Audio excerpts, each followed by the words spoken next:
Bonsoir à toutes et à tous. On est content de retrouver le Rav Menachem Ackerman pour nous permettre d'étudier la Torah et de se renforcer dans ces moments difficiles. Et deux introductions. La première, c'est qu'on remercie également Magnifique Hébreu, qui est partenaire de ce cours. Et la deuxième, c'est que c'est le troisième cours qui nous parle toujours du même thème de Hanouka, mais surtout, on va enfin comprendre le lien qu'il y a entre le miracle de la guerre et le miracle de la fiole d'huile. Bechavad Arav. Toda Rabba, Chazak Baruch Yohan, comme d'habitude. Et bonsoir à tous. J'ai pas eu le temps de saluer chacun précisément, mais chez Kol Echad, Yargish, Shani Poneh Elav. Voilà, alors en tout cas, un grand Erev Tov, et on est au sortir de Rosh Chodesh, donc on est un petit peu encore dans l'ambiance de Rosh Chodesh, et on est à la 7e bougie de Hanouka, donc on est vraiment Mossiv Oler, on augmente on pourrait dire, dans l'ambiance de Hanouka. Comme a dit Michel, et j'ai beaucoup aimé, il faut rajouter l'Osif Or, il faut rajouter de la lumière et de la joie, puisque c'est la fête, c'est Hanouka, et voir aussi cette force intérieure qui nous permettra aussi de se donner de la force, et si Dieu veut aussi donner la force à notre peuple et à nos soldats. Alors, je vais tout de suite commencer justement comme d'habitude par la Hagdasha, ce qu'on fait toujours, et après ça, on commencera l'étude, en reprenant ce que Johan a dit, parce que c'est très important. Donc, Slicha, voilà. Je le lis parce que ce que j'écris, Irfouat, Kol Aptsuim Vanifgaim, Shel Milchama Zo, Refuat HaNefesh, Refuat HaGuf. Je rajoute pas le nom parce qu'il y a tellement. Kadosh Hu Yishlach Refuah Shlema, Lechol Echad Vechad, Me'achayolim, Ve'me'alochamim, et aussi des Nifgaim, que ce soit Amen. de Simchat Torah et après. Et le Pidyon Kol HaChatufim, Birtzuat Haza Berachamim Rabim, ou Shmira Alem, et j'ai rajouté Rachamim Rabim parce que on a vu que malheureusement, il y a deux Halalim, c'est-à-dire deux morts qui ont été libérés, on peut dire, mais le prix qui a été payé au niveau des Chayalim, de l'armée, est beaucoup trop cher pour cela, alors que Bezrat Hashem, toutes les Peulotes qui sont faits, et ça le fait Beratson, que ce soit fait sans que les soldats soient touchés. Donc Akadosh donne une grande shmira pour toute cette guerre, et aussi pour le Pidyon HaChatufim, que Amen. tout ça soit fait aussi au niveau de la Hanaga, dans un ratson, de ne pas mettre en danger les Chayalim, et dans la réalité que les Chayalim ne soient pas mis en danger. Et Amen. deuxièmement, Nikmat Damam Shel Kol HaChayalim, Kol HaTzadikim, Shenaflu. Voilà, je rajoute parce que c'est important. Shenaflu, Al Kiddush Hashem. Vekol HaTzadikim Shenirtzuchu, du coup, mais comme ça, Al Kiddushat Hashem, et le Shmira Gdola L'Chayelenu, ou l'Atzlachat Tzvaenu, Tzva Medinat Israël Mimlechama Zo, שנזכה להשמיד, להרוג, לאבד את כל אויבינו, ולהתיישב שוב בכל חבלי ארץ קודשנו. Voilà, ça Pourquoi ils c'était. sont pas comme pourquoi ils sont pas comme les lézards et que les membres qui sont coupés, ils repoussent pas? Ah, tu parles de qui? Yoël, j'ai pas compris. Tu parles de qui? Les pauvres soldats qui ont perdu un bras, Ah, une jambe. Ce serait bien que ce soit comme les lézards et que ça repousse. Nachon. Alors, Baruch Hashem, je veux dire que notre refoua, elle est de ce point de vue-là extraordinaire, parce que il y a vraiment il y a, par exemple, là j'ai noté, parce qu'au début je pris spécialement pour lui, Elisha Yehuda, c'est le fils de mon Rav, le Rav Yaakov Medan, il était Bematzav Anouch, il faisait partie de la Yechida, où tous ses amis, entre autres Yossi Erkovitch, Hashem comme d'amour, sont tous morts dans cette action, et c'est le seul, et Baruch Hashem, il est vivant, il a été vraiment ressuscité. C'est vrai que il n'est pas entier, mais top, je ne rentre pas dans les détails. Top, Bezrat Hashem, que la question de Yoéla soit une Mishala, une Tfila, que Kadosh Baruch Hu Bemet inspire nos médecins pour qu'ils soient tous guéri complètement. Alors maintenant, donc, après cette introduction, on va passer directement à l'étude. Alors, je vais rappeler donc, en fait, on a eu 3 cours. Le premier cours, c'était pour dégager le fait que le miracle essentiel, c'est le miracle de la Gvura dans le combat, c'est-à-dire la Gvura de nous et la Gvura d'Hachem. On a vu les deux choses.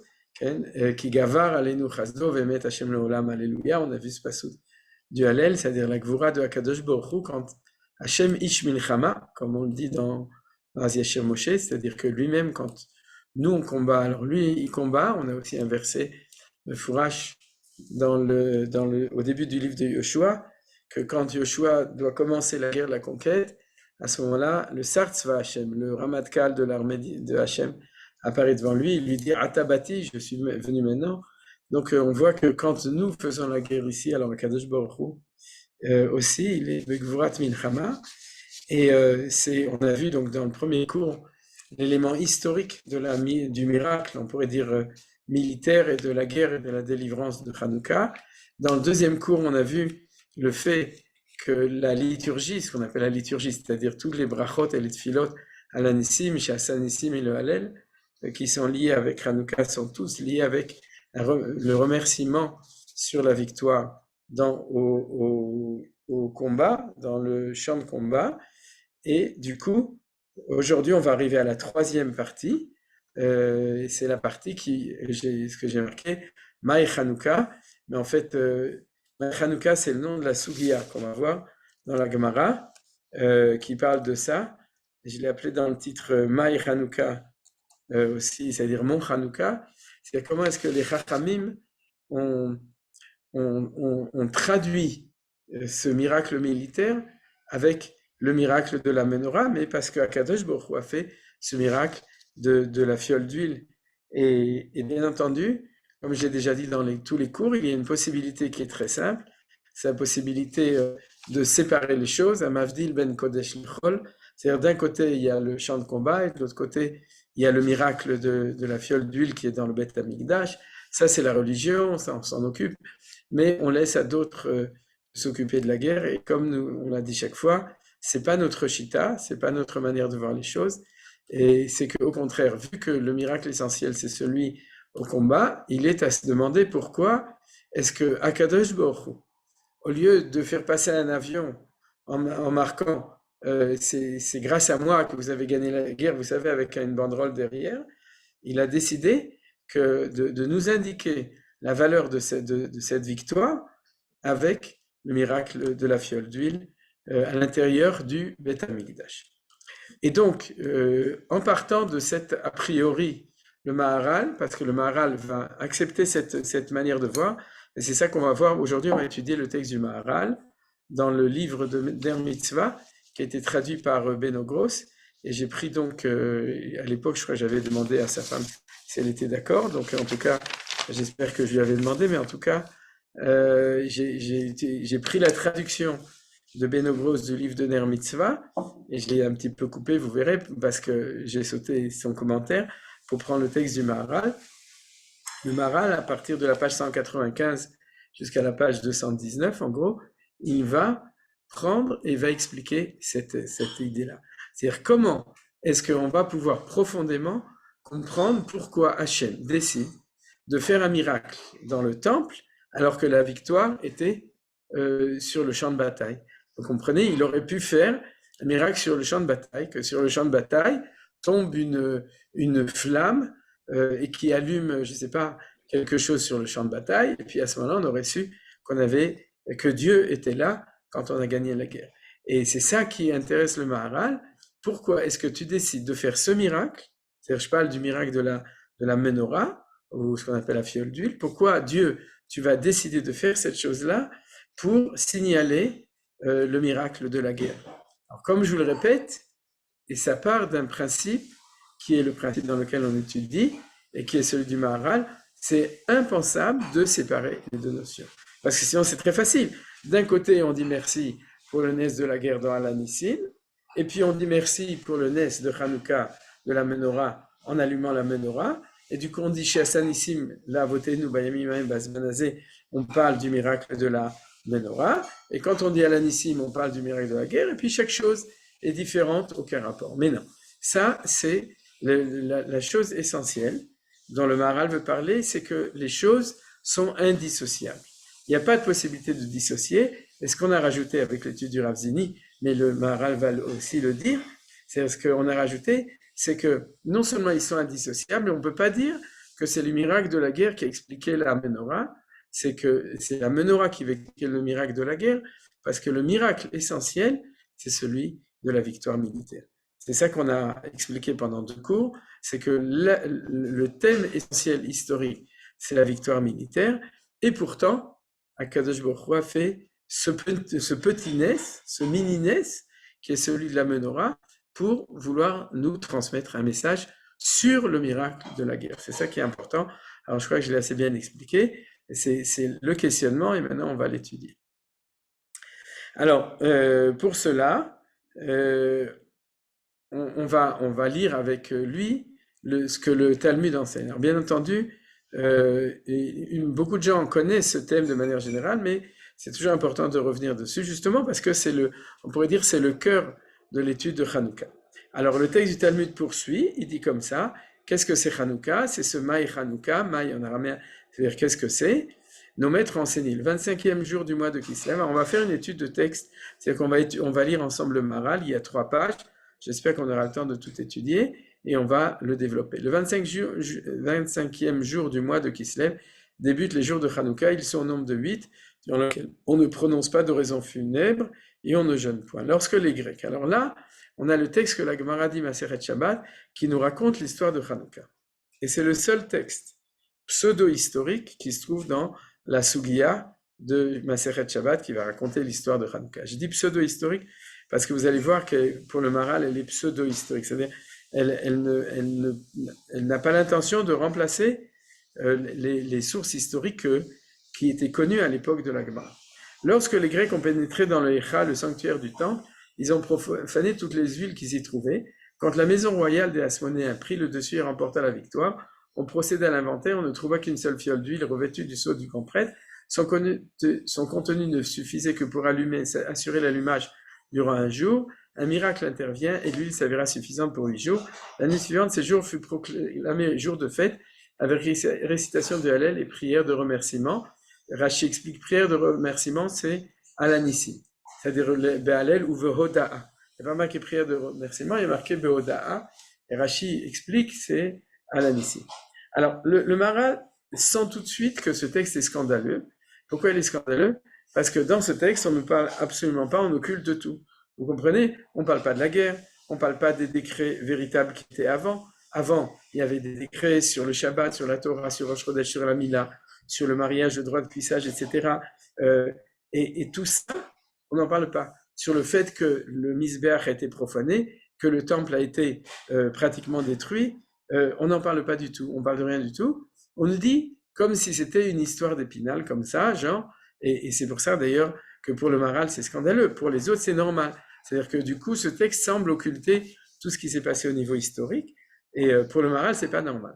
Alors, c'est pas normal, ça veut dire que du coup, il va dire qu'il faut lire ce texte au 2e degré. C'est-à-dire que c'est un midrash, c'est pas un texte historique, parce que le texte historique, les Chachamim partaient du principe que les gens les connaissaient, et donc là, ils étaient en train de donner le sens des choses. C'est un 2e niveau, c'est le drash ou le sod.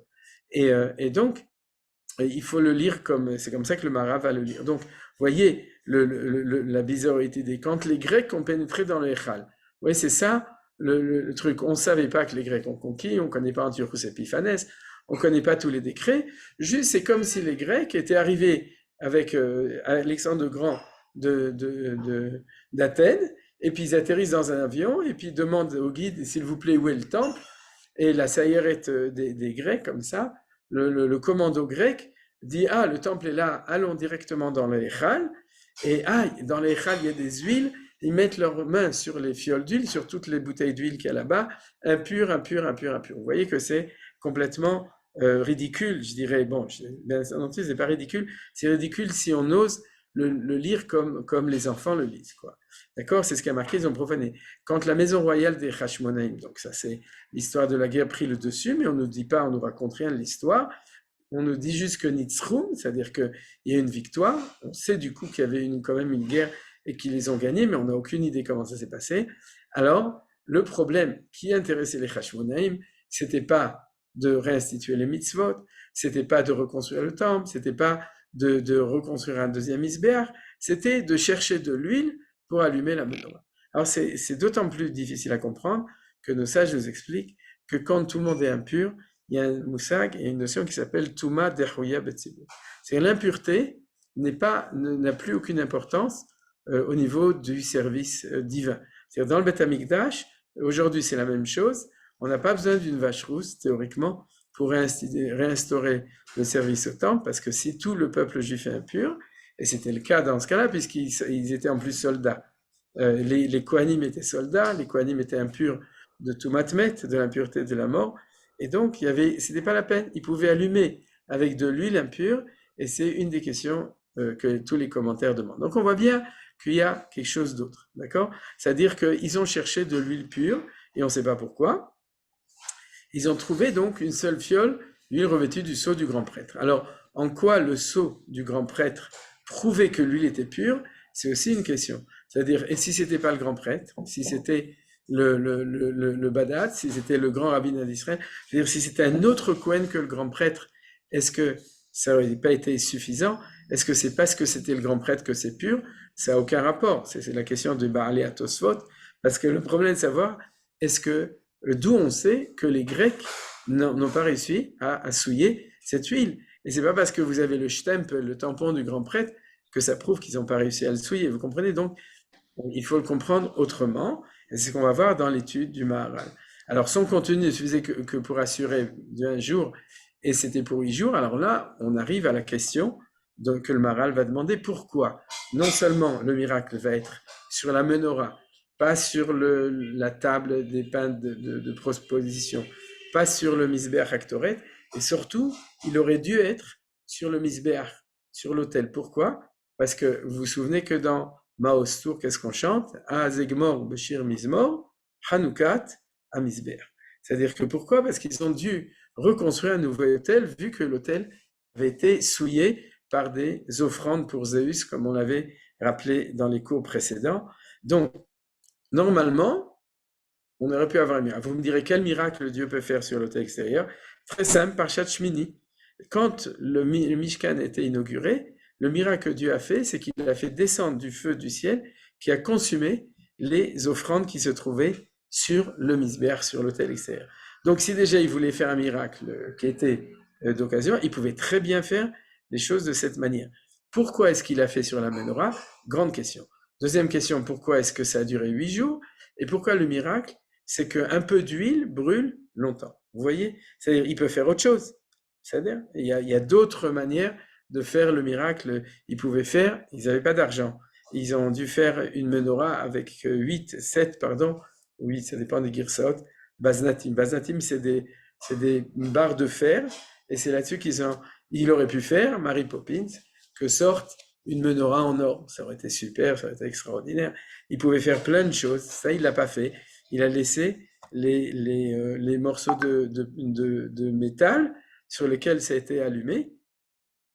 Et par contre, il a fait le miracle de cette huile qui suffisait pour une journée qui a duré 8 jours. Et donc, la fin, c'est l'année suivante, ces jours furent proclamés jours de fête avec le Hallel et Oda. Or, c'est là qu'on voit, et c'est ce que dit Rashi, le lien entre les deux choses. Puisque le Hallel, c'est sur la victoire militaire, comme on a vu dans le cours d'avant, le Oda aussi ne parle que de la victoire militaire. Donc, on voit très bien que les Chachamim, quand ils ont vu le miracle de la fiole, de l'huile, ils ont dit, alors on va remercier Hallel ou Voda sur la victoire militaire. Donc, c'est la preuve que le Maharal a raison. C'est-à-dire, c'est la preuve que les deux choses, dans ce texte, sont intimement liées. Mais alors, du coup, il faut comprendre que si c'est intimement lié, ce texte qui est succinct de Chachamim, qui est très ancien d'ailleurs, qui date sans doute du deuxième temple de Megillat Ta'anit, ce texte-là, à ce moment-là, pas seulement qui date sans doute, qui date du deuxième temple, puisqu'il faisait partie de Megillat Ta'anit, c'est un texte qui date du deuxième temple, alors ce texte a tenu non pas à donner l'histoire, mais l'interprétation des choses. Voilà, tout ça c'était l'analyse, et c'est ce que va faire le Maharal. C'est-à-dire que le Maharal, il va suivre point par point le texte de Maï Hanouka. Ce qu'on l'appelle Maï Hanouka, comme je vous ai dit, qu'est-ce que c'est que Hanouka? Et il va suivre ce texte, et il va l'interpréter point par point de manière extraordinaire. Alors, on commence le truc. Mais dans le Ouais. Birkat Amazon, c'est exactement le contraire. Dans le Ouais. Birkat Amazon, on parle que de la victoire des Militaire. Maccabim, on parle pas du tout de la fiole. Voilà. C'est ce que j'ai dit, c'est que le Halanissim, le Sheas Anissim, ça c'était le cours de lundi, et le Hallel ne parlent que de la victoire militaire. C'est-à-dire que si on dit que suite au miracle de la menorah, les Chachamim ont institué des textes de victoire militaire, ça prouve bien que si on lit pas les choses de cette manière-là, en disant que les deux sont intimement liés, on n'a pas compris ce que disent les Chachamim dans ce texte-là. C'est justement ce que ça confirme ce que tu dis. Alanissim, c'est dans le Birkat Amazon et c'est dans la Hamida. C'est-à-dire qu'on le lit 3 fois dans la Hamida, plus autant de fois qu'on fait Motzi dans le Birkat Amazon. Alors, le Maharal le dit tout de suite. Ce texte, alors vous me permettez, on l'étudie, c'est une étude, ce texte est assez étonnant. Il semblerait que la fixation de la fête soit relative au miracle concernant l'allumage, au fait que l'observance de cette mitzvah n'ait pas été interrompue. Ouais. Donc, c'est ça qui étonne le Maharal, c'est que de dire que la fête de Hanouka était fixée à cause du miracle de la fiole d'huile. C'est-à-dire, parce que grâce à ça, on a pu faire la mitzvah. Et il dit, pourtant, en règle générale, la récitation du Hallel et des actions de grâce, les actions de grâce, c'est Alanissim, c'est-à-dire, ne s'imposent que pour une délivrance qui concerne la personne elle-même et non la possibilité d'accomplir telle ou telle mitzvah. La mitzvah n'est pas considérée comme un profil et il aurait été en conséquent plus approprié d'instituer la fête en signe de gratitude pour le sauvetage de la nation. Donc, dans les mots du Maharal, vous voyez que le Maharal pose cette question. Il dit, c'est très étonnant de dire que le Hallel et le Halanissim sont dus au fait qu'on remercie Dieu pour la mitzvah, parce que ça ne tient pas la route. Pourquoi? Parce que comme on l'a vu dans les études précédentes, et aussi on le voit à propos de Yom HaAtzmaut, quand on dit le Hallel et quand on dit Halanissim, comme on l'a vu dans le cours d'avant, c'est pour remercier pour des victoires militaires. Et il dit, il y a 2 textes. Il y a ce texte qui est dans le Ner Mitzvah, il y a un texte parallèle qui se trouve dans ce qu'on appelle les Chidushei Agadot, c'est-à-dire le commentaire du Maharal sur les Agadot du Talmud. Donc, son commentaire sur le traité de Shabbat, sur cette page 21 folio B de Shabbat, et le texte est un tout petit peu différent. Comme l'autre n'a pas été traduit en français, alors j'ai choisi celui de Ner Mitzvah, bien que celui de Chidushei Agadot est beaucoup plus développé. Il est plus long, et ce passage-là, le Maharal l'explique, il dit, c'est impossible de dire le Hallel, de remercier Dieu pour la possibilité de faire une mitzvah. Pourquoi? Parce que si tu n'étais pas obligé de faire une mitzvah, eh bien, tu n'es pas obligé, tu es exempté. Alors, de pouvoir faire une mitzvah alors que tu ne pouvais pas le faire, et que Dieu a fait un miracle pour ça, c'est pas une raison de remercier Hachem. Vous comprenez, on n'est pas des bigots. C'est ça que dit le Maharal, entre guillemets. On adore faire les mitzvot. On est très content de faire les mitzvot, mais tu rentres pas en béatitude parce que tu voulais faire une mitzvah et qu'il y a eu un petit miracle qui t'a permis de faire une mitzvah. Il dit c'est impensable. Ça ne fait pas partie des connotations de la Torah. Quand tu dis Hallel et tu dis merci, c'est parce que tu as été sauvé. Ensuite, quand tu peux faire une mitzvah, tu es heureux de pouvoir faire la mitzvah. Je dirais à la limite, ça va dans l'autre sens. C'est-à-dire la mitzvah, c'est nous qu'on fait. C'est ce que l'homme il fait. La délivrance, c'est voir que Dieu fait. Ça, c'est quelque chose d'autre. Et en plus, il ajoute ce mot, la mitzvah n'est pas considérée comme un profit. C'est-à-dire que si jamais Dieu nous avait gratifié d'un profit, et c'est ce qui s'est passé quand il nous a aidés à être libérés, c'est-à-dire dans le miracle, à ce moment-là, on le remercie. Mais nous permet de faire une mitzvah, marqué mitzvot, les mitzvot n'ont pas été données pour qu'on en tire profit, elles sont là pour servir Hachem. Donc, on ne comprend pas pourquoi Hachem fait un miracle dans une mitzvah. En gros, en tout cas, c'est sûr pour lui que c'est pas là-dessus qu'on remercie Hachem, mais sur la victoire militaire. Donc, on est directement dans le vif du sujet, dans le texte du Maharal. On va voir la réponse du Maharal. Notre analyse précédente, ça c'est la réponse, nous a permis de comprendre cependant que l'intention des Grecs était d'empêcher Israël d'accéder à la Torah et à la sainteté. Alors, le thème qui va être développé aujourd'hui, c'est la notion de la sainteté, c'est-à-dire et de la pureté et de la sainteté.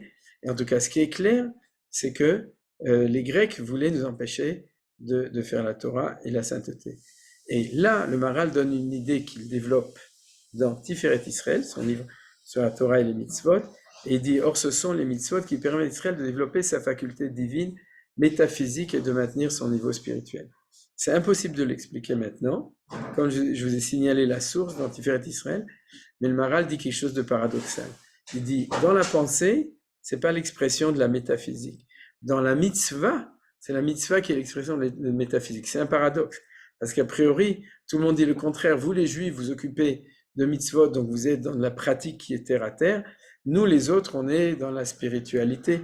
Alors le Maharal, qui connaissait cet argument, a inversé l'argument en disant, c'est pas dans la spiritualité que tu trouves la métaphysique, c'est-à-dire l'infini de Dieu, c'est au contraire dans l'accomplissement des mitzvot. Alors, vous m'excusez qu'on ne puisse pas l'expliquer, mais il dit, c'est pour ça que Dieu nous a fait un miracle dans une mitzvah pour nous permettre de développer cette idée de l'apparition de l'En-Sof, de l'infini métaphysique, en faisant une mitzvah. Donc, c'est pour ça qu'on dit Asher Kiddushan ou B'mitzvotav, on doit se souvenir quand on fait cette bracha qu'il nous a sanctifiés par ses mitzvot, donc il nous a donné quelque chose de spirituel, de spécial, qui s'exprime par la mitzvah, et c'est ce que les Grecs voulaient nous empêcher. Priver Israël de ce moyen, prôner la suppression de la Torah, c'est porter atteinte à la survie d'Israël et à celle du monde. Vous voyez donc, c'est très grave quand les Grecs nous empêchent de faire la Torah. Empêchent de faire les mitzvot, c'est porter atteinte à la survie d'Israël du monde, parce que le monde tient sur la Torah. C'est pour cette raison que le projet grec fut contrecarré par un miracle, portant sur l'obligation d'allumer les lumières de la menorah du sanctuaire, une des mitzvot de la Torah que les Grecs se proposaient d'abolir. Première explication, donc, c'est le lien entre la possibilité de faire une mitzvah que les Grecs voulaient abolir et le miracle nous a permis de faire la mitzvah. Mais le Maharal va aller bien au-delà de ça, c'est-à-dire dans son développement. De plus, la deuxième chose, cette mitzvah est en relation avec le service du temple, et les Grecs désiraient couper Israël et la Torah de l'aspiration à la sainteté représentée précisément par le temple. Nos maîtres ont en conséquence commémoré le miracle de la survie d'Israël par la mitzvah de l'allumage des lumières. Donc, premièrement, l'idée de la mitzvah, deuxièmement, l'idée du temple. Les Grecs ne voulaient pas la sainteté, donc ils ne voulaient pas la maison de sainteté, le Beth Amikdash, et c'est pour ça qu'ils l'ont souillé. Or, si on allume notre Chanoukia, qui est en souvenir de la menorah du temple, on fait référence à la victoire sur les Grecs au niveau du Beth Amikdash. Deuxième point. Maintenant, le troisième point, qui est le point unique qui est développé dans le texte de Chidushé Agadot, donc dans l'autre texte du Maharal, c'est on peut également, et c'est celui qui nous intéresse plus, bien que les trois ne sont pas contradictoires, on peut également comprendre que la fête de Hanouka avait pour but de commémorer la victoire militaire sur les Grecs. C'est ce qu'on a dit jusqu'à maintenant depuis 2 cours et demi, puisqu'on est déjà à la moitié du 3e cours. Cependant, il n'était pas absolument évident que ce succès était dû à une intervention divine et non à la puissance et à l'héroïsme des combattants. Aussi, le miracle se produisit-il pour les lumières de la menorah, indiquant ainsi clairement que cet épisode, y compris la bataille et l'éclatante victoire d'Israël, était dû à une intervention divine miraculeuse. Et c'est là qu'on arrive à ce qui se passe de nos jours. C'est-à-dire que même si on s'arrête là, on a gagné. C'est-à-dire on n'a pas gagné la guerre, mais on a gagné l'étude de Hanouka. C'est-à-dire c'est déjà pas mal. C'est-à-dire qu'est-ce que nous dit le Maharal? Quelque chose d'extraordinaire. Ce qu'a fait Akadosh Baruch Hu, il nous a mis le titre de la guerre. C'est-à-dire on a gagné la guerre sur le champ de bataille. On était des héros, Me'atim, Rabim Be'ad Me'atim, Tmeim Be'ad Teorim, Rishaim Be'ad Tzadikim, Zedim Be'ad Oske Toratecha. On a combattu et on a gagné nos ennemis comme on est en train de le faire Baruch Hashem actuellement. Seulement, la grande question, c'est de savoir pourquoi on se bat. C'est-à-dire, la première question, c'est comment est-ce qu'on vainc les ennemis? Ça, c'est la victoire militaire. Et la deuxième question, c'est de savoir pourquoi on se bat. Et là, aujourd'hui, on est en pleine actualité. Parce qu'il y en a qui disent qu'on se bat pour la justice. Il y en a qui disent qu'on se bat pour ramener les Khatoufim. Il y en a qui disent qu'on se bat pour se punir le Hamas. Il y en a qui disent qu'on se bat pour combattre l'islam. Il y en a qui disent qu'on se bat contre l'obscurantisme dans le monde. Il y en a qui disent qu'on se bat parce que c'est notre pays et qu'il nous appartient et qu'on n'aurait jamais dû sortir de Gush Katif et que si Dieu veut, ou du sud du Liban, ce qu'on appelle le nord de la Galilée, et que si Dieu veut, tout d'abord, on doit se battre contre les ennemis qui veulent nous tuer, et ensuite, on doit conquérir le pays. Et puis, il y en a d'autres qui disent qu'on se bat pour l'unité du peuple juif, etc. Il y en a qui disent qu'on se bat pour la présence de la Shrina et de la Géoula et du Mashiach. Vous voyez, il y a tellement de raisons, et en fin de compte, tous les Israéliens, ou les Juifs de manière générale, sont chacun avec un autre discours. Baruch Hashem, en ce moment, on est réunis dans une conscience que ce combat est juste. Mais pourquoi on se bat? Et en fait, je vous rappelle un texte qu'on a déjà étudié 2 fois dans notre étude de Rav Kook dans Orot HaMilchama, et je l'ai recité il n'y a pas longtemps dans un autre texte, la semaine dernière, je crois, justement mercredi dernier, à propos de Yaakov et de l'ange de Esav. C'est que le texte de nos sages qui nous disent qu'on ne gagne la guerre en bas, un roi ne gagne la guerre en bas contre un autre roi que lorsque son ange tutélaire en haut a gagné l'ange tutélaire de son ennemi en haut. Oui, Malché Marom Bamarom ve Malché Adama Ba'adama, le texte de Yeshayahu. Et c'est exactement ce que nous dit le Maharal. Le Maharal nous dit, lorsque les Hashmonaïm ont gagné la guerre contre les Grecs, la question de savoir où le combat était au niveau spirituel et où est-ce que les Hashmonaïm avaient gagné la guerre contre les Grecs au niveau spirituel était une question essentielle.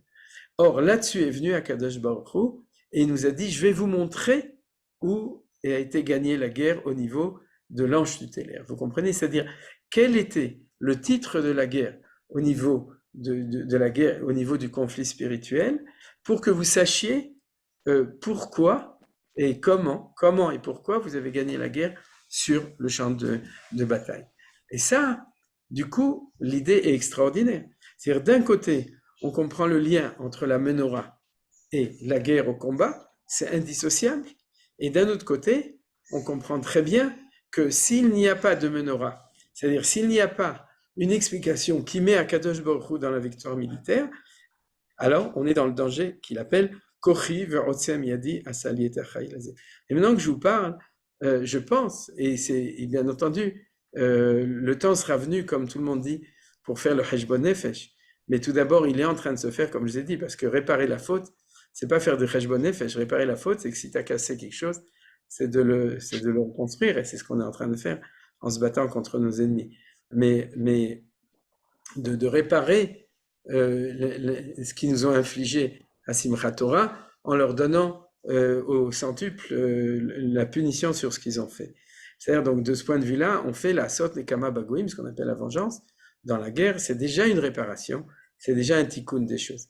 Mais au niveau profond, et il y a 50 ans, suite à la guerre, la victoire extraordinaire de Milchemet Shechet Hayamim, la guerre des 6 jours.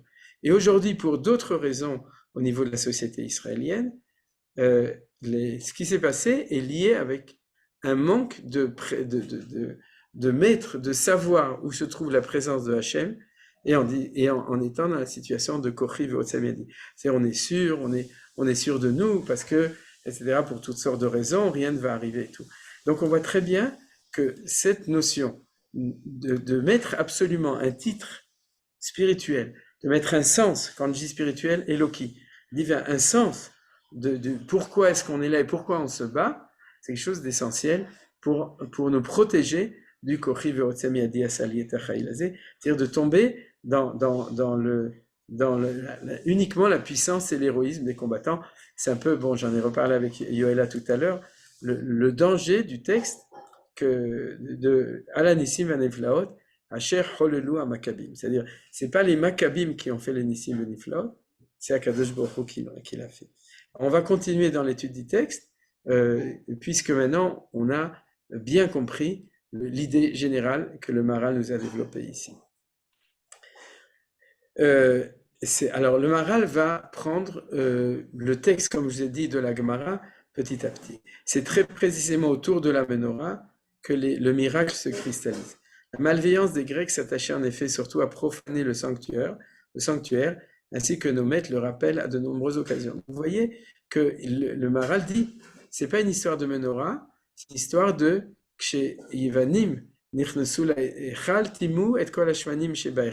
lorsque les Grecs sont rentrés dans le sanctuaire, ils ont rendu impures toutes les huiles du sanctuaire. Donc c'est ça la phrase que le Maharal va dire. Ils sont là, ils veulent rendre impur le sanctuaire. Et il dit, ainsi que nos maîtres le rappellent à de nombreuses occasions, les pierres de l'autel souillées par la soldatesque grecque dans le traité de Avodah Zara, constatant cette haine qui dépravait le sanctuaire, décrétait l'abolissement de la Torah et des mitzvot, Dieu chargea précisément les prêtres de la famille des Hashmonaïm, responsables du service au temple, de mener la lutte. Ils remportèrent la victoire et purifièrent aussitôt le sanctuaire. Donc, il explique que c'est pas par hasard que c'est les Hashmonaïm qui ont fait la guerre et qui ont gagné la guerre, parce qu'en fin de compte, celui qui se révolte, c'est celui qui souffre de la situation. Donc, il est révélateur du problème de cette situation. Quand je pense à ça, je pense un petit peu aussi à la qualité de nos chayalim, etc., qui font la guerre. Mais en ce moment. Mais ce qu'on voit ici, il dit comme ça. Je dirais, par une image, si les Grecs faisaient la guerre contre la peinture hébraïque, alors il y aurait une révolte de Monet et de Rembrandt, etc. C'est une révolte des peintres contre les Grecs, vous comprenez? C'est-à-dire, si tu veux chercher où est le conflit, cherche celui qui est chatouillé, qui est titillé, qui est réactif à la chose, et donc ça prouve que le problème contre les Grecs, c'est le problème du temple. Parce que les Kohanim, c'est le temple. Donc quand on dit Bimei Matityahu ben Yochanan Kohen Gadol, le Matityahu fils de Yochanan, le grand prêtre, c'est pas par hasard, c'est parce que c'était là que se situe le conflit avec les Grecs. Alors, ne disposant pas d'une quantité d'huile suffisante pour mener leur tâche à bonne fin, un miracle se produit qui leur permet de procéder à l'inauguration du temple. C'est cette inauguration suite à la profanation entreprise par les Grecs que l'affaire doit son nom, Hanouka. Donc, en fait, le Maharal nous dit ici, ne te trompe pas. C'est pas la menorah qui est le miracle. Même au niveau spirituel, le miracle spirituel, c'est le fait que les Kohanim, sont les serviteurs du temple et que les Grecs ont profané cette notion qui s'appelle le temple, c'est-à-dire ils ont profané la sainteté. Et la preuve, c'est que la fête s'appelle pas Chanouka, Chanoukia ou Menorah ou Parchemen ou Shamnia, d'accord? La fête s'appelle Chanouka, qui veut dire l'inauguration du temple. C'est pour ça que on dit Mizmor Shir Chanoukat Habayit de David. C'est-à-dire on chante le chant de l'inauguration du temple. Vous voyez, c'est-à-dire que les gens, tu leur demandes d'expérience, la plupart des gens à qui je demande, pourquoi est-ce que ça s'appelle Hanouka? Ils disent ou bien c'est la pause café, ou bien c'est le Nescafé. En tout cas, c'est toujours lié avec le café. Kawa. C'est-à-dire, puisqu'ils disent Hanou, ils se sont reposés, le café, ou bien c'était un Nes et tout. Mais en fait, c'est pas du tout ça. Hanouka, c'est un mot hébreu, c'est le même mot que Chinour, éducation, et ça veut dire inauguration. Donc, le Maharal nous dit, ne perds pas les pédales, la guerre était au combat, le miracle était sur la menorah, je parle du petit miracle divin révélé, mais il était dans le temple, parce que premier stade essentiel, les Grecs veulent rendre impure la notion du Mikdash, du temple, et c'est donc là que les serviteurs au temple vont, et c'est pour ça qu'ils vont faire la guerre, et donc dès qu'ils ont fini la guerre, et ça c'est historiquement vrai, ils se sont dépêchés au lieu de rentrer chez eux à la maison, d'aller au Beth Amikdash pour pouvoir reconstruire le temple et purifier le temple, mais le reconstruire tout simplement, c'est-à-dire et recommencer. Ça, on l'a vu dans le livre des Maccabées. Le miracle de l'huile constitue De ce fait, la victoire ultime, car le projet des Grecs était essentiellement empêcher le service du Echal, et c'est dans ce but qu'il avait souillé. Le Saint béni soit-il désiré rencontrer le service d'Israël dans le Echal, suscita le miracle de la lumière. Alors, tout ça, il y a le mot Echal qui revient parce qu'il est marqué dans le texte secret, on pourrait dire, de Maï Hanouka. C'est-à-dire où il y a marqué qu'il y a un raccourci, comme j'ai dit, les Grecs sont rentrés, ils ont dit c'est où le Echal, on rentre dans l'Echal, donc on va voir pourquoi le Echal et pourquoi rendre impures les huiles du Echal. Alors, il faut d'abord comprendre ce que c'est que le Echal. Tout d'abord, je vous rappelle que dans le Echal, vous avez la menorah. Donc, c'est ça qui va expliquer que la menorah nous signale que c'est ce point névralgique de la menorah dans le Echal qui va faire comprendre où est la dimension rouchanite du combat entre Israël et les Grecs. Alors, cette attitude méprisable qui devait amener les Grecs à profaner le temple s'explique par leur tendance à s'opposer plus que d'autres à la sainteté du Echal. Donc de nouveau, on est dans la symbolique et c'est pour ça que le Maharal va rentrer même dans une gématria. La valeur numérique, bien entendu, après on va l'expliquer, la valeur numérique du mot Echal est 67, 5. Celle de Yavan, 66, suggérant ainsi que cet empire dispose d'une force qui lui permet de s'élever au-dessus du Echal et de le profaner. Alors c'est ça qu'on va expliquer tout de suite.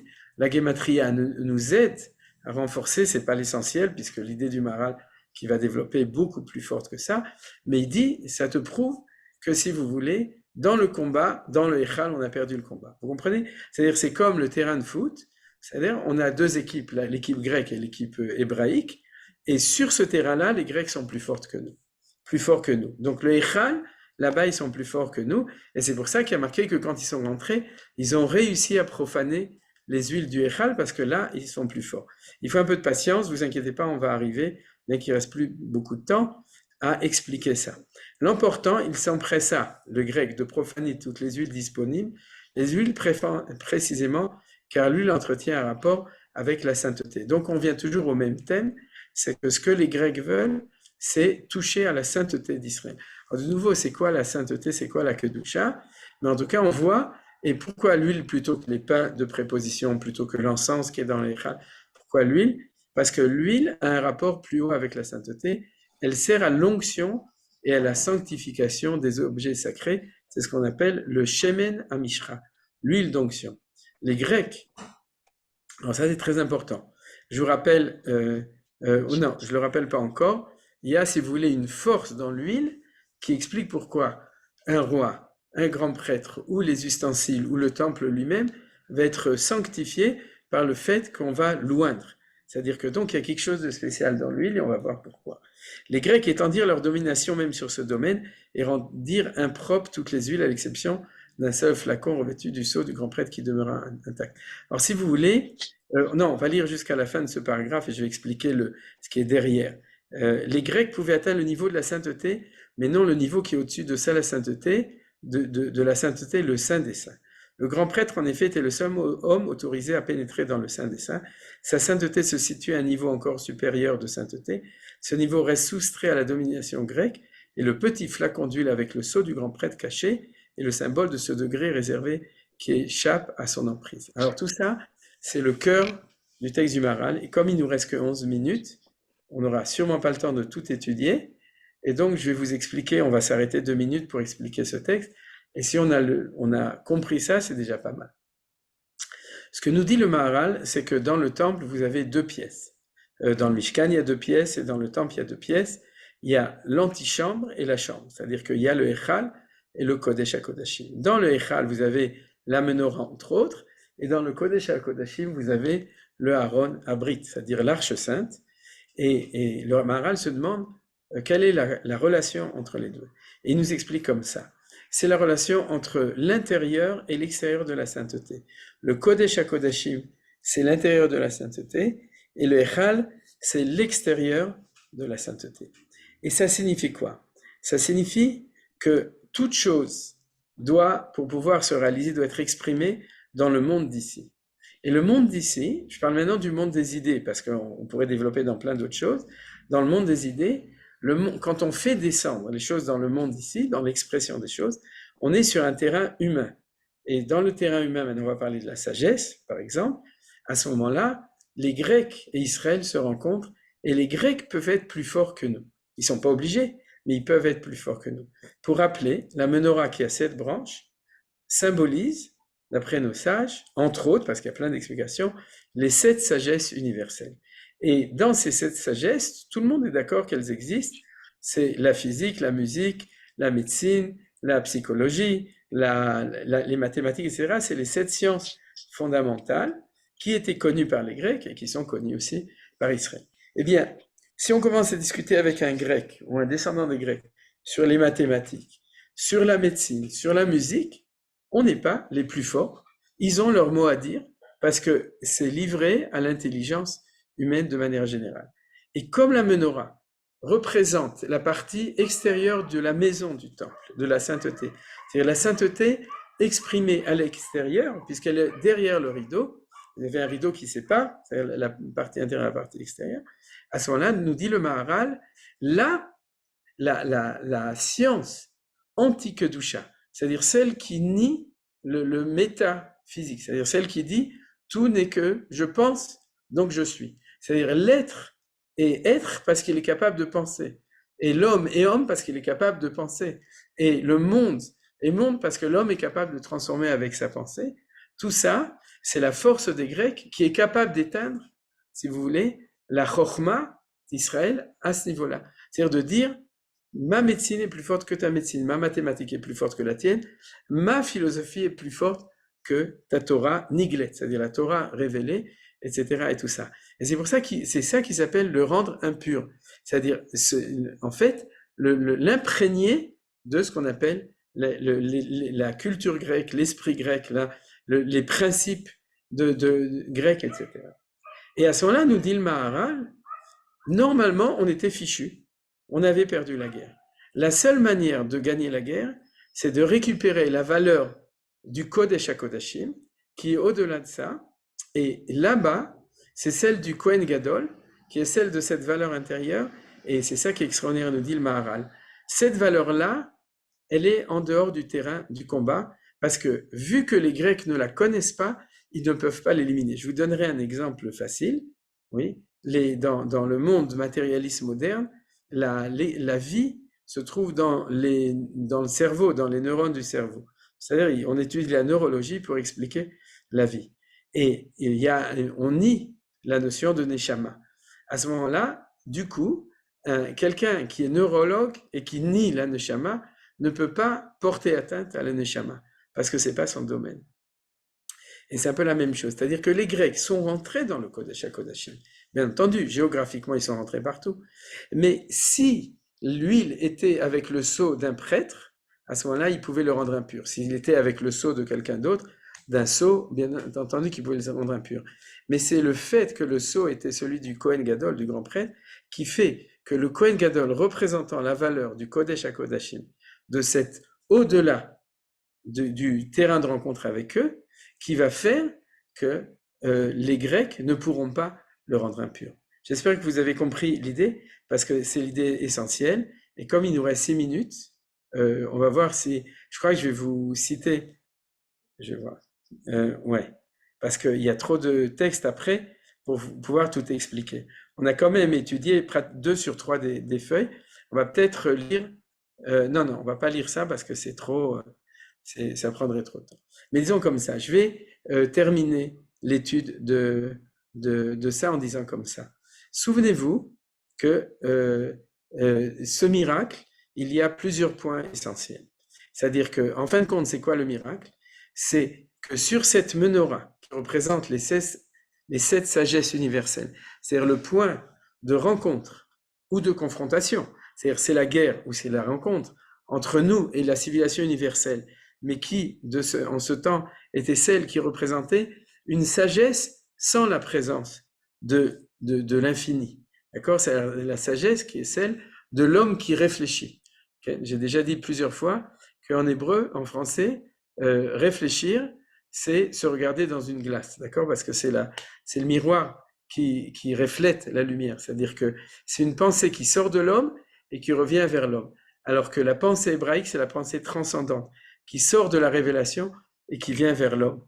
Et ce conflit, c'est le conflit entre Israël et la Grèce, entre 2 manières de penser le monde. Et dans cet endroit-là, on a réussi à vaincre parce qu'on a introduit dans la menorah, qui est celle où on pourrait dire, comme aurait dit Lavoisier, rien ne se perd, rien ne se crée, tout se transforme.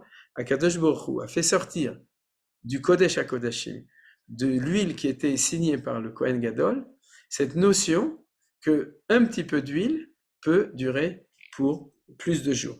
Or ça, c'est contre la démarche grecque. C'est contre la démarche de la, on pourrait dire quantitative, de la vision du monde telle qu'elle est, du monde qui est physique et où il n'y a pas de possibilité. Alors lorsque un peu d'huile devient beaucoup d'huile, c'est déjà la réponse de Akadosh Baruch Hu. Première chose, sache que l'infini existe, puisque tu peux mettre un peu d'huile et ce peu d'huile va durer pour beaucoup plus longtemps. Deuxième chose, c'est que ça va durer 8 jours. Or, vous savez, tout le monde demande pourquoi la menorah a 8 ou 9 branches avec le shamash, alors que la menorah du temple, elle avait 7 branches. Pourquoi on ne fait pas une menorah de 7 branches, comme au Beth Amikdash, mais qu'on allume pendant 8 jours? Pourquoi est-ce que le 8 devient tellement important? Parce que nous dit le Maharal une idée essentielle. De nouveau, je suis obligé de faire des raccourcis. Le mot l'arche, Aaron, Abrit, en hébreu, le mot Aaron, ça ne veut pas dire ni une arche ni une armoire, ça veut dire une source de lumière. Parce que Aaron, ça vient du mot or. C'est-à-dire que quand vous allez acheter une armoire, pour mettre dans votre chambre, il ne faut pas dire un Aaron, et l'autre, c'est dire, le seul qui est exact, c'est le Aaron à Kodesh, dans la synagogue. C'est-à-dire, c'est celle qui représente. Parce qu'on parle d'une lumière. Alors, quelle est cette lumière?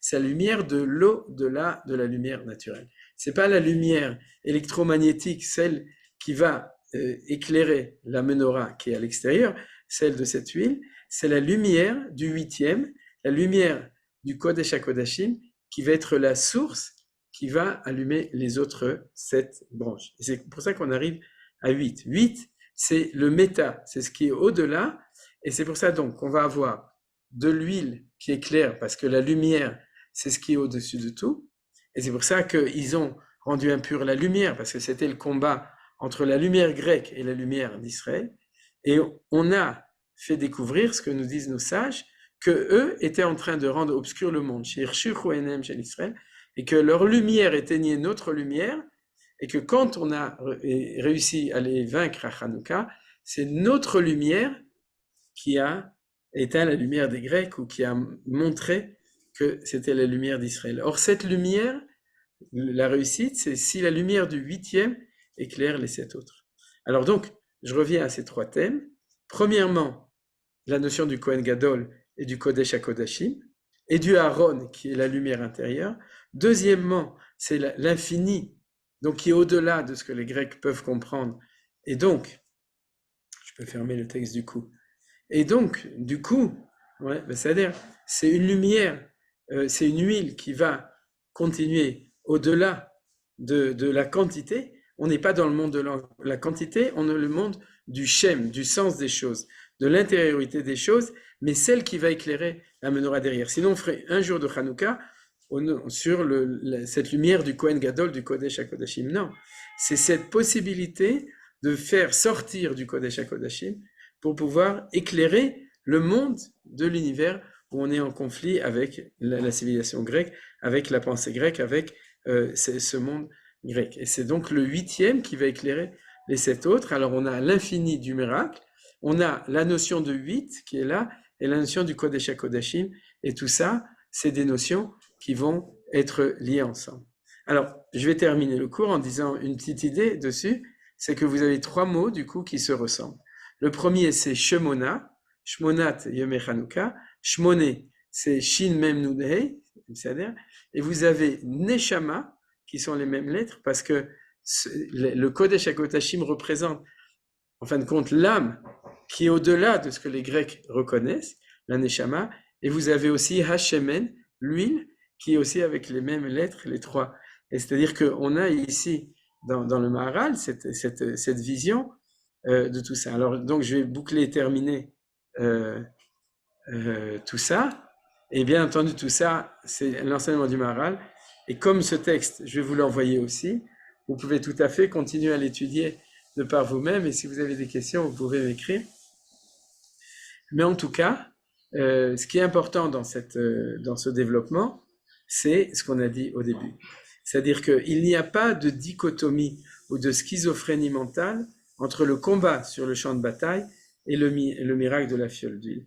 Parce qu'en fin de compte, très très profondément, ce que Hachem a décidé lorsqu'il a choisi de faire le miracle pendant 8 jours avec de l'huile sur la menorah, d'accord, c'était de donner cette indication.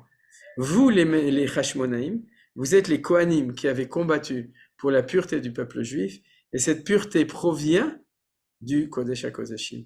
Elle provient de la source profonde de la Kedusha, qui est celle de l'émanation de l'infini de Dieu, qui transcende le réalisme, le rationalisme, le réel politique, le matérialisme, toutes ces ismes possibles, imaginables, ouais, qui en fin de compte éliminent la présence de l'infini, de la prophétie, de la neshama, de la Elokut, de la divinité dans le monde, pas dans le ciel, mais dans le monde. C'est-à-dire qu'il est capable de descendre dans le monde, de sortir du Kodesh HaKodashim et d'éclairer la menorah dans le Beth HaMikdash.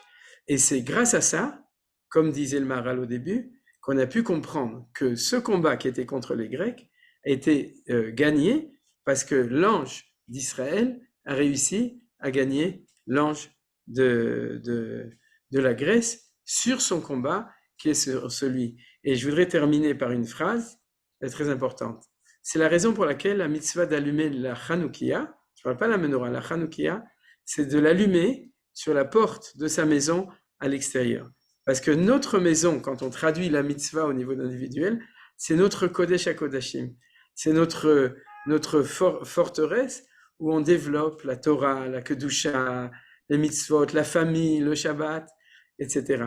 Et l'extérieur, là où il y a l'obscurité, puisqu'on allume la nuit, c'est là où se trouve la rue dans laquelle on rencontre la civilisation grecque.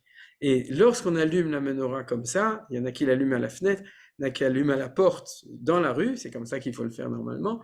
On dit aux Grecs, vous savez, la lumière de notre maison est capable d'éclairer l'obscurité du domaine public dans lequel on se rencontre avec vous, et on est capable de montrer que cette lumière intérieure, dans cette dimension du 8, est capable d'éclairer cet endroit-là. C'est où?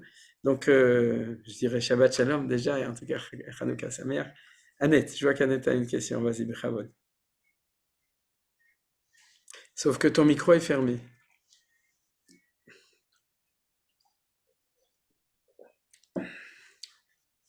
Il faut que tu ouvres le micro, Annette. Sinon, ça ne sert à rien. Peut-être que si Yohann est là, on va lui demander d'ouvrir le micro de tout le monde. Peut-être juste en attendant que le micro soit ouvert, une petite remarque. Quand la Hanoukia, elle a le shamash complètement à droite, ce soir, on voit une menorah, parce qu'il y a 7. Et demain, on va passer au 8 à la Hanoukia. Donc, juste un truc que j'ai remarqué qui est sympa. Il y a fait monde, mais en tout cas, c'est vrai, c'est que en tout cas demain, quand on parle de demain, c'est un jour spécial. Il s'appelle Zot Hanouka. C'est-à-dire parce que en fait, si on réfléchit à ça, le 8e jour, et c'est parce que c'est ça qu'on lit dans la lecture de la Torah, c'est-à-dire cette idée de Zot Hanouka, c'est-à-dire que Zot, c'est la présence de la Shrina, c'est-à-dire de réussir. Le 8e jour, on a réussi à tout compléter. Alors aujourd'hui, c'est avec le Shamash, et demain, ce sera de manière effective. On aura 8 bougies, 8 nérotes, hein, ça dépend, il y en a qui font avec de l'huile, mais on aura 8 lumières, et il faudra penser demain soir quand on allume, que c'est là qu'on a montré l'aboutissement de toute cette fête. On a Mossi Voler, vous vous souvenez, d'après Beth Hillel, on rajoute chaque jour et tout ce qu'on fait pour arriver à la perfection de ça, et si on s'arrêtait à 7, on n'aurait pas gagné. Il faut s'arrêter ni à 3 ni à 7, comme a dit quelqu'un une fois, oui, il faut passer à 8. Je pourrais raconter, le Kodesh HaKodashim, c'est le 8. Et il n'a pas d'entrée de lumière du tout, et il y a de la lumière dedans. On définissait ça comme un endroit où il y a de la lumière sans introduction de lumière. Il n'y avait pas de fenêtre, il n'y avait rien du tout. Oui, d'accord. Parce que, si vous voulez, d'après le Maharal, la lumière provenait du Aron Abrit, de l'Arche Sainte. L'Arche Sainte. Il suffit de regarder le film des aventuriers de l'Arche Non, perdue. mais moi je crois que c'est parce que c'est la lumière dont on parle maintenant. C'est une Voilà. lumière qui vient de l'intérieur, qui ne peut être pas extérieure. Il n'y a pas d'éléments qui amènent la lumière. Moi, Absolument. j'ai compris d'après Absolument. votre explication. C'est C'est Nahon. une self-lumière, vous voyez? Nahon. Il y a une chanson, Ksha Neshama Meira. Oui, lorsque la Neshama éclaire. Et, c'est Zebediouka, c'est la lumière, c'est la lumière de la vie. Et c'est, le Maharal explique après. C'est la lumière d'origine, c'est celle qui est avant, celle de Vayor, Vayor, c'est cette lumière-là qui se trouve dans le Kodesh HaKodashim. Et cette lumière, elle s'éteint jamais d'ailleurs. C'est ça qui est bien en plus. Et est-ce que c'est cette lumière qui était celle du premier jour avant la faute?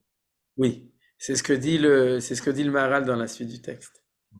D'ailleurs, vous le retrouverez, c'est le dernier Hamoud, c'est-à-dire la troisième page à droite. Dans le texte, le Maharal, il parle de ça. Il fait même une relation au 25 qui se lève et le fait que la lumière, le monde a été créé le 25 Elul. Et d'ailleurs, la 25e mot du livre de Bereshit, c'est le mot de Or. C'est-à-dire qu'il y a un lien très très profond entre cette lumière qui est celle du Aaron Abrit, qui est du Kodesh HaKodashim, et la lumière d'origine de la création du monde. C'est la même. C'est Or Eloki, c'est la lumière divine. Okay. 25e étape, c'est Hashmona. La 25e étape dans les Massaot, c'est Hashmona. Chazak ou Baruch. Nachon. Chazak, merci Yosef pour les Tosafot. Yosef, c'est... Et j'ai lu aussi que le mot est Aaron. Le Aaron Abrit, ça vient du mot or, en fait. Oui, Nachon. Chazak ou Baruch. Nachon. Ouais. Il a fait mieux. Tov, alors moi, j'avais juste une petite remarque là, puisque j'avais, comme tout le monde, la question du 8. D'après votre explication, je me demandais, est-ce que finalement, puisque vous avez dit que les 7 branches, c'était donc les 7 sagesses, donc en fait, sur les 7 sagesses, les Grecs pouvaient nous vaincre, ou du moins, on pouvait se battre, en fait, avec eux, mais la 8e, qui est celle... qui était donc, on fait 8 parce que la 8e, c'est celle qui est au-dessus des 7 sagesses, quoi. Ça me semble être, comment dirais-je, pour rester avec la comparaison avec les Grecs, quoi. Absolument. Mais pour reprendre Manitou, j'ai comme ça, parce qu'il rigolait toujours des intellectuels juifs de France. Il aimait bien qu'il participait toujours au colloque, mais quand même, et parce qu'il disait que c'est ça le danger. C'est-à-dire le danger de, si tu n'as pas le 8, à ce moment-là, t'es fichu. En fait, t'es récupéré t'es dans leur système. C'est un peu aussi, il expliquait dans d'autres textes, c'est la raison pour laquelle le jour où la Torah a été traduite en grec, c'était un jour de catastrophe, parce que c'était, en fin de compte, le jour où la Torah a perdu son 8. C'est-à-dire qu'elle est rentrée dans la bibliothèque grecque, on lui a enlevé sa valeur d'éternité, d'utilité, etc. Donc, à la limite, si tu effaces le 8, dans le monde du 7, les Grecs, c'est sûr qu'ils vont te gagner. C'est ça, mais même il voulait, d'après ce que j'avais compris, il voulait, en traduisant, faire que la Torah soit pour tout le monde et pas pour les Juifs, en fait. Il voulait rendre universel, mais avec leur compréhension, que chacun puisse comprendre la Torah à sa façon. Et donc, voilà, ils avaient enlevé le 8, donc ils ne pouvaient pas avoir la bonne signification des choses. Et c'était leur but dans la traduction, quoi. Il a fait, quelqu'un a dit les 70, c'est intéressant. C'est génial d'ailleurs. Le mot de Maccabée, oui. quand vous parlez d'un Maccabée dans la langue française, elle s'adresse au même, c'est Maccabée, Maëlé? Ça dépend de quel Maccabée tu parles. Non, moi j'ai cherché l'étymologie, ils ont dit que ça vient de là. Ça m'a fait un choc.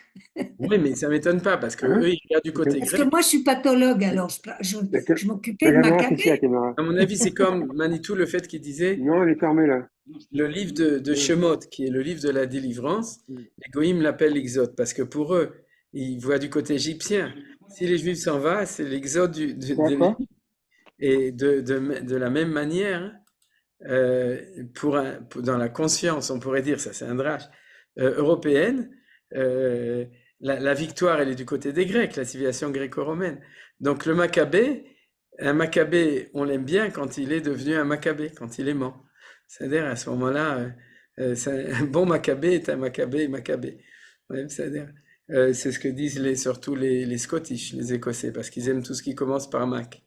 C'est-à-dire McDonald's, Maccabée, etc. Tov. Juste Ok. pour finir, excuse-moi. Ouais. Si on actualise ce que tu as dit il y a 5 minutes, c'est énormément responsabilisant pour nous à l'heure actuelle, parce que ça veut dire qu'on ne pourra vaincre nos ennemis que si nous-mêmes, on arrive à vivre au niveau du 8. Oui, bien entendu. C'est énorme, c'est énorme. Bien entendu, mais on est en chemin. Le problème, c'est qu'en chemin, il y a beaucoup d'embûches. Et que c'est pour ça que ça avance doucement, mais il faut être optimiste. C'est-à-dire, on avance. On avance.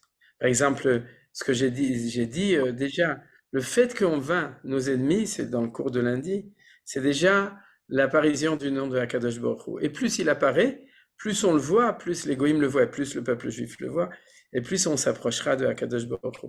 Il faut d'un côté être impatient et d'un côté il faut être patient. Parce que d'un côté il faut être patient parce qu'impatient on veut avancer. De l'autre côté il faut avoir de la patience parce que rien ne peut avancer plus vite que ce que ça peut avancer. C'est-à-dire que, mais par contre, il faut voir chaque fois le progrès, et Bezrat Hashem. On avance. Dieu, il nous fait des tochechot, il nous réveille, des fois quand nous on s'endort, mais on voit que ça réveille. Et il faut prier pour que ça réveille encore plus. Le dictionnaire historique de la langue française prépare de Maccabée, celle qu'on a chez nous, Judas Maccabée. Ouais, alors pourquoi est-ce que c'est devenu un Maccabée? C'est ça la question. Ouais. Non, mais l'origine, c'est ça, voilà, c'est ce qu'ils veulent. C'est parce que les Kohanim, ils n'ont pas le droit de s'occuper de Maccabée. Ils ne peuvent pas disséquer des mots. Tov, alors on s'arrête là. On peut déjà dire Shabbat Shalom et Chanukah Sameach. Et Bezrat Hashem, la semaine prochaine, on continue. Merci beaucoup. Ouais. Shabbat Shalom. Merci beaucoup. Et Chodesh Tov.